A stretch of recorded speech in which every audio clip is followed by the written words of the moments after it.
아니, 이게 대체 무슨 소리야? 며느리 핸드폰에 쫑쫑이라고? 세상에, 이게 말이 되니? 내가 대체 누굴 위해서 살아온 걸까? 안녕하세요, 여러분. 제 이야기가 여러분의 마음에 작은 울림이라도 전할 수 있다면 좋겠습니다. 어쩌면 제 삶 속에서 여러분의 모습을 발견하게 될지도 모르겠네요. 제 이름은 박영희. 올해 73이 되었어요. 평생을 가족을 위해 헌신했다고 그렇게 자부하며 살아왔습니다. 그런데 어느 날 제 세상이 송두리째 무너지는 일을 겪게 됐어요. 어떻게 이런 일이 저에게 일어났는지, 그리고 제가 어떻게 다시 일어설 수 있었는지, 그 솔직한 이야기를 여러분과 나누고 싶습니다. 제 이야기에 귀 기울여 주시고 공감해 주신다면 정말 큰 힘이 될 것 같아요. 앞으로 제 이야기가 계속될 텐데요. 놓치지 않고 함께 해주시면 감사하겠습니다. 구독과 좋아요, 그리고 알림 설정까지 해주시면 제가 여러분 곁으로 더 자주 찾아뵐 수 있을 거예요. 저는 매일 새벽 오시면 눈이 저절로 떠졌습니다. 알람 같은 건 필요 없었죠. 곤히 잠든 아들 민준이, 며느리 서연이, 그리고 사랑하는 손주 지우를 위해 따뜻한 아침밥을 짓는 것이 제 하루의 시작이었으니까요. 갓 지은 밥 냄새, 보글보글 끓는 된장찌개 소리, 노릇노릇 구워지는 생선 냄새가 집안 가득 퍼지면 제 마음도 덩달아 푸근해지곤 했습니다. 남편이 일찍 세상을 뜨고 저는 오롯이 아이들만 바라보며 살아왔습니다. 아들 하나, 딸 하나. 그 아이들이 잘 자라 결혼하고 가정을 꾸리는 모습을 보는 것이 제 삶의 유일한 기쁨이자 목표였죠. 특히 아들 민준이와 결혼한 며느리 서연이는 제게 딸이나 다름없었습니다. 아니, 어쩌면 친딸보다 더 살갑게 대하려고 노력했던 것 같아요. 혹시라도 제가 시어머니로서 불편하게 하지는 않을까. 늘 조심하고 또 조심했습니다. 매일 아침 온 가족이 식탁에 둘러앉아 제가 차린 밥을 맛있게 먹는 모습을 보면 그렇게 행복할 수가 없었어요. 민준이가 "엄마, 오늘 찌개 진짜 맛있네" 하고 말할 때, 서연이가 "어머니, 덕분에 아침 든든하게 먹고 가요" 하고 환하게 웃을 때, 그리고 우리 지우가 작은 손으로 숟가락질하며 밥을 먹을 때, 그 순간들이 제 삶의 전부였습니다. 제 존재의 이유였죠. 집안 구석구석 제 손길이 닿지 않은 곳이 없었습니다. 깨끗하게 정돈된 집, 제철 음식으로 채워진 냉장고, 식구들이 입을 옷가지들까지 모두 제 사랑과 헌신으로 채워진 것들이었습니다. 저는 그저 가족들이 편안하고 행복하게 지내는 모습만 볼 수 있다면 그걸로 만족했습니다. 제 희생이 당연하다고 생각했고, 그것이 엄마이자 할머니로서 제가 해야 할 일이라고 믿었습니다. 겉으로 보기에 저희 집은 정말 화목한 가정이었습니다. 남들이 부러워할 만큼요. 저 역시 그렇게 믿어 의심치 않았습니다. 하지만 아주 미묘하게 눈에 잘 띄지 않는 작은 균열들이 생겨나고 있었나 봅니다. 저는 그때는 미처 알아채지 못했죠. 아니, 어쩌면 애써 외면했는지도 모릅니다. 그 작은 틈 사이로 서늘한 기운이 스며들고 있다는 것을요. 그렇게 완벽해 보이던 저희 가족의 일상에 아주 작은, 하지만 날카로운 균열이 생기기 시작했습니다. 처음에는 그저 제 예민함 때문이라고 생각했어요. 며느리 서연이의 말 한마디, 행동 하나하나에서 예전과는 다른 서늘함이 느껴졌거든요. 제가 아침 식사를 준비하며 "서연아, 오늘 아침은 네가 좋아하는 나물 무쳤다" 하고 말하면 예전 같으면 "어머 어머니, 감사합니다" 하고 환하게 웃었을 텐데, 어느 순간부터는 그저 "네" 하고 짧게 대답하거나 휴대폰만 들여다보며 건성으로 대꾸하는 일이 잦아졌습니다. 제가 지우 학교 생활에 대해 물어보면 "네, 잘 지내요" 하고 더 이상 자세한 이야기를 해주지 않았어요. 처음에는 젊은 애들이 바쁘니까 그럴 수도 있지 하고 넘겼습니다. 하지만 시간이 지날수록 그 미묘한 거리감은 점점 더 분명해졌습니다. 식탁에서의 대화는 줄어들었고 서연이는 저와 눈을 마주치는 것조차 피하는 것처럼 느껴졌습니다. 제 마음은 자꾸만 서운함과 불안함으로 채워졌지만 애써 괜찮은 척했습니다. 혹시라도 제가 서운한 티를 내면 힘들게 꾸려온 이 평화가 깨질까봐 두려웠거든요. 저는 더 잘해야 한다고 생각했습니다. 더 헌신하고 더 희생하면 며느리의 마음이 다시 예전처럼 돌아올 거라고 믿었습니다. 아침 식사는 더 정성껏 준비했고 집안일은 더 완벽하게 해냈습니다. 손주 지우에게는 더 없이 자상한 할머니가 되려고 노력했습니다. 하지만 제 노력에도 불구하고 서연이의 마음은 점점 더 멀어지는 것 같았습니다. 제게는 따뜻한 말 한마디 건네지 않으면서 아들 민준이와는 소곤소곤 웃는 모습을 볼 때면 "그래, 너희 둘이라도 사이좋으면 됐지" 라고 스스로를 위로하곤 했습니다. 그러던 어느 날이었습니다. 그날도 저는 평소처럼 집안일을 하고 있었죠. 며느리 서연이가 잠시 자리를 비운 사이 식탁 위에 놓인 서연이의 휴대폰 화면이 켜져 있는 것을 우연히 보게 되었습니다. 습관처럼 순간 눈길이 갔는데 거기에는 아들 민준이와 서연이가 주고받은 메시지 창이 열려 있었습니다. 차마 보지 말았어야 했습니다. 하지만 이미 제 눈은 그 메시지에 고정되어 버렸습니다. 며느리 서연이 휴대폰에 저장된 바로 저의 전화번호였습니다. 그런데 저장된 이름이 쫑이었습니다. 쫑. 그 단어가 제 눈에 들어온 순간 세상이 멈춘 것 같았습니다. 며느리 휴대폰에 저장된 내 이름이 쫑이라니요. 그게 대체 무슨 뜻일까? 처음에는 그저 젊은 사람들이 쓰는 애칭 같은 건가? 아니면 제가 모르는 무슨 의미가 있는 건가 싶었습니다.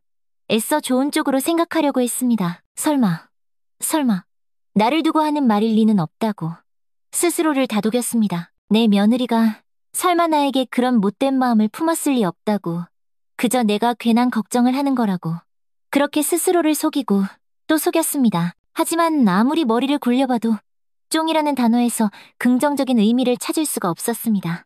오히려 어딘가 부정적이고 조롱하는 듯한 느낌이 강하게 들었습니다. 그때부터 제 심장은 불안감으로 요동치기 시작했습니다. 혹시 나를 비하하는 별명 같은 걸까? 아니면 내가 모르는 사이에 나에게 무슨 불만이 쌓였던 걸까? 온갖 부정적인 생각들이 꼬리에 꼬리를 물고 이어졌습니다. 그날 밤새도록 저는 잠을 설쳤습니다. 눈을 감으면 쫑이라는 글자가 아른거렸고 귀를 막아도 그 단어가 귓가에 맴돌았습니다. 지난 몇 년간 며느리 서연이의 행동들이 주마등처럼 스쳐 지나갔습니다. 저를 대하는 차가운 태도, 피하는 듯한 눈빛, 건성으로 대하는 말투. 그때는 그저 젊은 애들이 바쁘고 힘들어서 그렇겠지 하고 이해하려 했던 모든 순간들이 쫑이라는 단어와 연결되면서 섬뜩한 의미로 다가왔습니다. 내가 지우 학교 생활에 대해 물어보면 대충 대답하고 말던 모습, 내가 차린 음식을 먹으면서도 별다른 반응이 없던 모습, 나와 함께 있을 때면 휴대폰만 들여다보던 모습, 그 모든 것들이 나를 향한 무시와 경멸이었을까. 그러던 어느 날 오후였습니다. 저는 거실에서 조용히 바느질을 하고 있었고 며느리 서연이는 방에서 친구와 통화를 하고 있었습니다. 방문이 살짝 열려 있어서 서연이의 목소리가 희미하게 들려왔습니다. 처음에는 그저 젊은 세대들의 시시콜콜한 이야기려니 하고 신경 쓰지 않았습니다. 그런데 갑자기 제 귀를 의심하게 하는 단어가 들려왔습니다. 아, 진짜 아침부터 저녁까지 쫑 때문에 미치겠어. 쫑. 서연이가 지금 쫑이라고 말한 건가? 제 심장이 쿵쾅거리기 시작했습니다. 귀를 쫑긋 세우고 며느리 서연이의 목소리에 집중했습니다. 그리고 이어지는 며느리의 말에 제 심장은 완전히 얼어붙고 말았습니다. 아, 몰라. 가정부보다 싸게 부려먹는 쫑. 있잖아. 말 잘 안 듣는 강아지 쫑. 이 집의 쫑. 쫑이 이 집 쫑이라고. 강아지라고.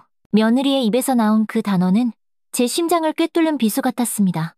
내가 그들에게 이 집의 쫑이었다니요. 제 며느리에게 저는 아주 싸게 부리는 가정부와 같은 존재였다니요. 그 충격은 말로 표현할 수 없었습니다. 머리가 깨질 것 같았고 심장이 멎는 줄 알았습니다. 제 몸 안의 모든 피가 차갑게 식어버리는 느낌이었습니다. 그제야 모든 것이 명확해졌습니다. 며느리 서연이는 저와의 관계를 이 집의 쫑이라고 생각하고 있었던 겁니다. 제가 없는 곳에서 친구와 통화하며 저를 쫑이라고 부르며 비웃고 있었던 겁니다. 제가 그들에게는 그저 집안일을 해주고 손주를 봐주는 가정부에 불과했던 겁니다. 제가 그토록 사랑하고 헌신했던 가족에게 저는 그저 하찮고 부려먹기 좋은 존재였던 겁니다. 제 존재 자체가 그들에게는 끝내버리고 싶은 잘못된 관계가 아니라 아예 사람으로 취급받지 못하고 그저 부려먹는 도구로 여겨졌던 겁니다. 제가 그들에게는 인격체가 아니라 그저 집안일을 대신해주는 쫑, 심지어 강아지였던 겁니다. 제가 새벽같이 일어나 밥을 차리고 집안 구석구석을 쓸고 닦고 손주를 돌보며 기쁨을 찾았던 시간들, 그 모든 순간들이 그들에게는 쫑으로서 당연히 해야 할 일이었을까요? 제가 정성껏 차린 밥상은 그들에게는 쫑이 주인에게 제공하는 서비스였던 것이었어요. 제 사랑은 그들에게 짐이 아니라 그들이 누려야 할 당연한 서비스였을 뿐, 제 헌신은 귀찮음이 아니라 그들이 마땅히 받아야 할 때가 없는 노동이었을까요? 견딜 수 없는 배신감이 파도처럼 밀려왔습니다. 제가 평생을 바쳐 사랑하고 헌신했던 가족에게, 특히 딸처럼 아꼈던 며느리에게 이런 취급을 받고 있었다니 가슴이 찢어지는 것 같았습니다. 제가 믿고 의지했던 세상이 한순간에 무너져 내렸습니다. 제가 서 있던 땅이 꺼져버린 느낌이었습니다. 더 이상 숨을 쉴 수가 없었습니다. 제 목을 조르는 듯한 답답함에 숨조차 제대로 쉴 수 없었습니다. 눈물조차 나오지 않았습니다. 그저 멍하니 텅 빈 마음으로 앉아 있었습니다. 그동안 저는 좋은 엄마, 좋은 할머니, 좋은 시어머니가 되기 위해 제 자신을 얼마나 깎아내리고 희생해왔던가. 제 감정은 늘 뒷전이었고 제 욕심은 사치라고 생각했습니다. 오직 가족의 행복만이 제 행복이라고 믿었습니다. 자식들이 잘 되는 것만이 제 삶의 보람이라고 생각했습니다. 그런데 그 결과가 이것이라니. 이 집의 쫑이라니.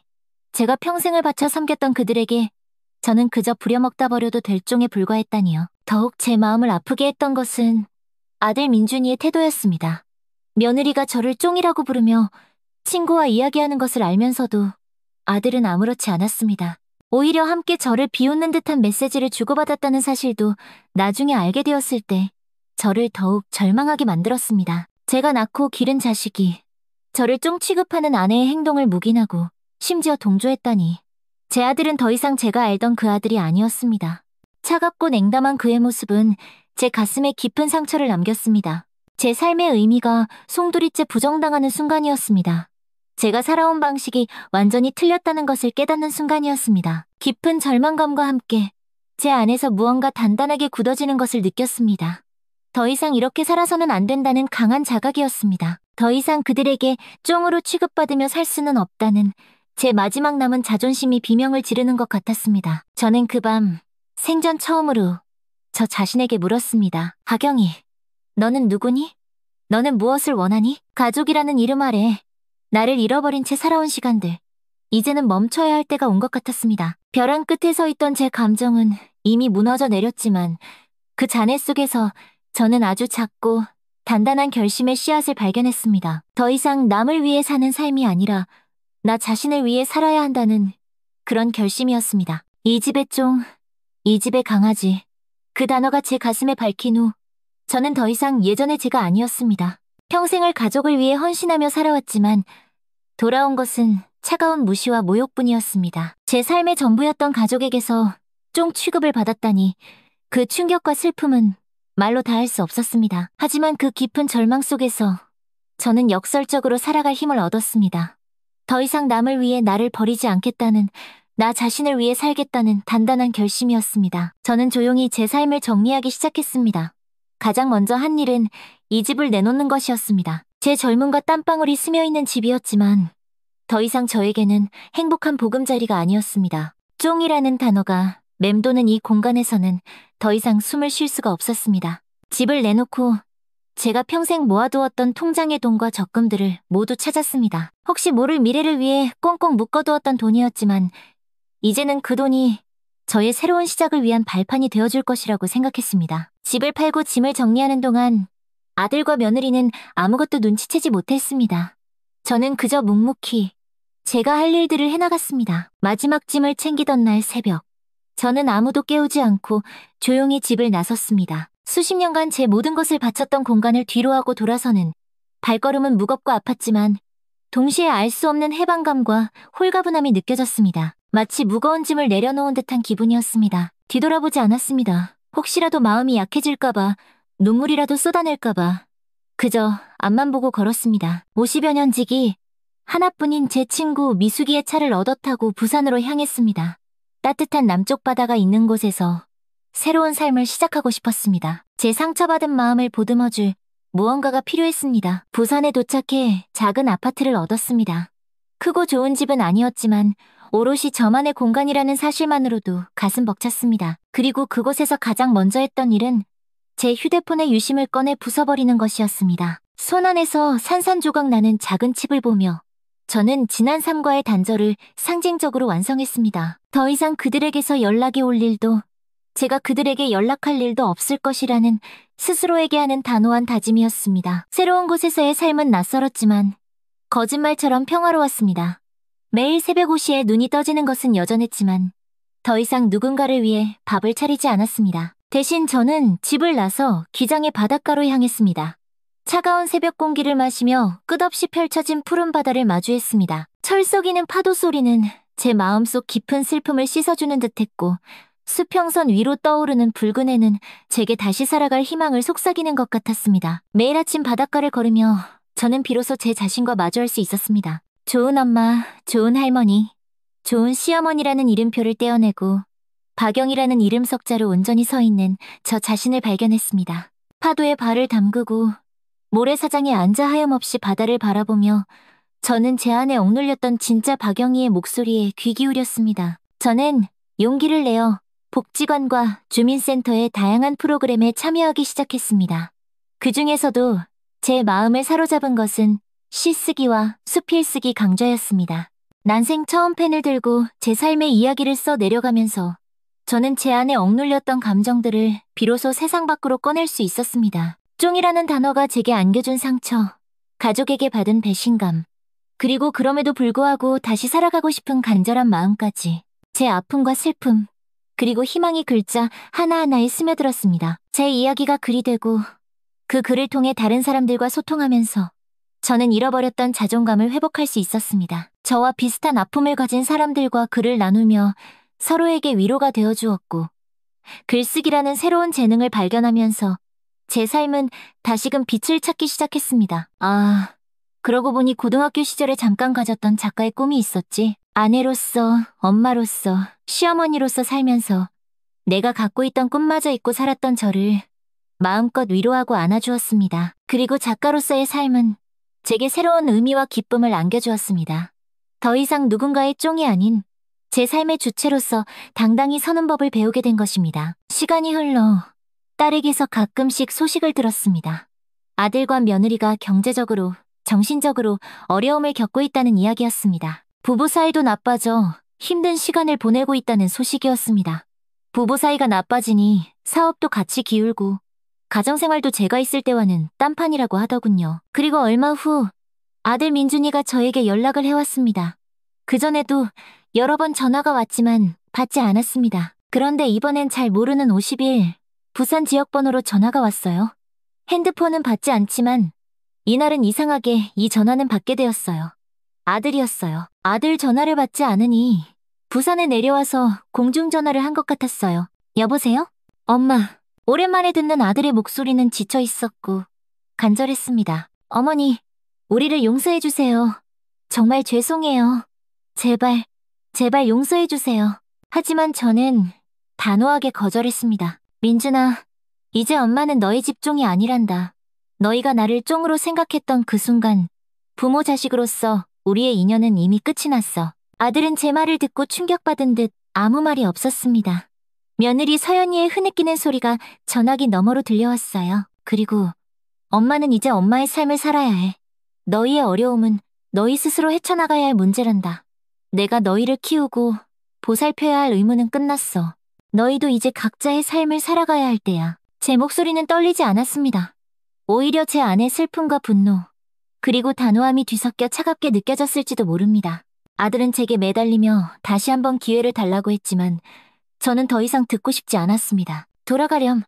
이제 우리는 각자의 길을 가는 게 맞다. 잠시 후 문을 두드리는 소리가 났습니다. 그리고 문 앞이라고 문 좀 열어달라고 했습니다.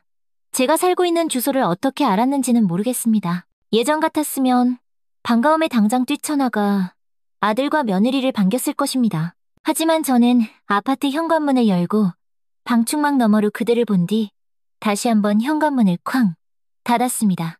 문이 닫히는 쾅 소리가 마치 저의 마음을 쾅 닫는 소리 같았습니다. 그렇게 저는 아들과 며느리를 돌려보냈습니다. 그 순간 제 다리에 힘이 풀려 주저앉고 말았어요. 마음속 깊은 곳에 맺혀있던 응어리가 풀렸는지 눈물이 왈칵 쏟아져 나왔어요. 자식을 매몰차게 돌려보낸 어미의 마음이 어찌 편할 수 있겠습니까? 하지만 후회는 없었습니다. 이것이 저를 위한, 그리고 어쩌면 그들을 위한 최선의 선택이라고 믿었습니다. 쫑, 그 한 글자가 저를 여기까지 이끌어왔어요. 상처였지만 동시에 선물이었던 거죠. 70세 평생 처음으로 저 자신을 위한 선택을 할 수 있게 해준 이곳에서 저의 새로운 삶이 시작되었어요. 딸과는 가끔 전화를 하며 소식을 주고받아요. 딸은 제 결정을 이해해주고 응원해줘요. 엄마, 잘하셨어요. 엄마도 엄마 인생을 사실 권리가 있어요. 딸의 그 말에 얼마나 위로가 되던지. 그 이후에도 민준이와 서연이는 몇 번 연락을 해왔어요. 죄송하다고, 잘못했다고. 하지만 저는 받아주지 않았어요. 이제 와서 달라질 게 뭐 있겠어요. 너희는 너희 방식대로, 나는 나 방식대로 살아가면 되는 거예요. 더 이상 과거에 얽매이고 싶지 않았어요. 그리고 놀라운 일이 생겼어요. 고등학교 때 품었던 작가의 꿈, 결혼과 함께 접었던 그 꿈이 50년이 넘은 지금에서야 다시 싹을 틔우기 시작한 거예요. 처음엔 그냥 일기처럼 써내려간 글들이었어요. 그동안 살아온 이야기들, 마음속 깊이 숨겨두었던 감정들, 복지관에서 만난 분들이 권해주셔서 용기 내어 시집을 내보게 되었어요. 영희 씨 글에는 진짜 삶이 담겨 있어요. 많은 사람들이 위로받을 거예요. 그분들의 말을 믿고 초판으로 낸 작은 시집이 운이 좋게도 사람들의 마음에 닿았나 봐요. 이제는 작가라고 불러주는 사람들도 생겼고 소중한 사람들과 함께 인생의 후반을 살아가고 있어요. 하지만 가끔은 손주 지우가 너무나 그리워요. 그 작은 손으로 제 손을 잡고 할머니라고 부르던 그 목소리가 귓가에 아른거려요. 그래서 결정했어요. 언젠가 지우가 이 할머니의 마음을 이해할 날이 오겠지요. 그리고 제가 처음으로 낸 시집 초판본을 지우에게 선물로 남길 생각입니다. 이 시집 속에 담긴 할머니의 삶과 지혜가 지우에게 진정한 유산이 되기를 바라면서요.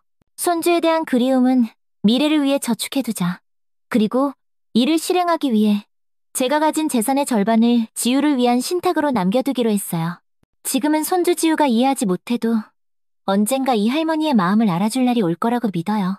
이제는 과거의 그림자를 뒤로하고 제 자신을 온전히 사랑하는 법을 배워가고 있습니다. 가끔은 외롭고 쓸쓸하지만 그 속에서 진정한 평화와 자유를 찾고 있습니다. 제 이야기가 여러분의 마음에 작은 위로와 희망이 되길 진심으로 바랍니다.